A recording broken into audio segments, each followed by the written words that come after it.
Are the top story tonight: devastation and heartbreak in Hawaii. This is video from above. You can see the widespread damage on Maui. Wind whipped fires tore through the popular tourist destination. At least 6 people have been killed, thousands forced to evacuate, including many Bay Area families. This is the town of Lahaina, reduced to ashes. The video we're going to show you in a second, is of a popular shopping area. There you have it. More than 270 structures have been damaged or destroyed in Lahaina alone. Tonight, there are also harrowing stories of survival emerging. Some people forced to jump into the ocean to get away from those flames. And many Bay Area families were forced to act quickly to escape the fires as well. Yeah, this island is about 2,300 miles away from the Bay Area, but for many people here, it holds a special place in their hearts. Tonight, that paradise literally burning. NBC's Stephanie Magallon is at San Jose's Mineta International, where many fortunate families, Stephanie, were able to flee the island. Yes, you know, in just a matter in the past several hours, there was about 3 flights from Maui that landed here in San Jose, the latest about an hour ago. And the families I spoke with, they tell me that the situation in Hawaii really is heartbreaking. There was one woman in particular who said that after everything she, her children, her husband, and her elderly mother went through, it's really just a miracle that she's here today.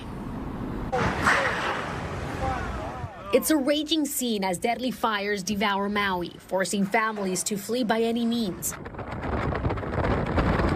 In some cases, jumping into boats to escape from the flames. There weren't that many people evacuated. The Shaw family from Los Altos was staying in Lahaina, a historic town reportedly destroyed. We were trying to get emergency groceries, and the alarm went off that we knew that something was wrong, that they were trying to evacuate Lahaina, and people started to get really hyped and really in panic mode. Outside the grocery store, they saw this massive plume of smoke and were directed straight to an evacuation center without their belongings. Which was very, very hard because there were a lot of people that had lost their homes, had been separated from loved ones. They were in the shelter for most of the evening, but as the fire grew, they say they realized the shelter lacked resources and was no longer safe. And at that point, he already saw red embers coming close to us. I asked an officer, I said, hey, if if it was your family and you were here, what would you do? And he's like, I'd head north, brother. And he's like, go that way. This is what their trip north looked like. Encroaching flames and congested traffic. The family says they camped on a beach in Kapalua as they searched for the first flight out of the island, with no luggage and no knowledge about the home they were staying at and whether it had burnt down. I'm just grateful that we're all together. That's what we kept saying. We're like, we don't have our stuff, but we're all together. The state of emergency in Hawaii prompted several other families from across the Bay Area to cut their vacation short. Nandita remembers the chaos as she drove into the airport.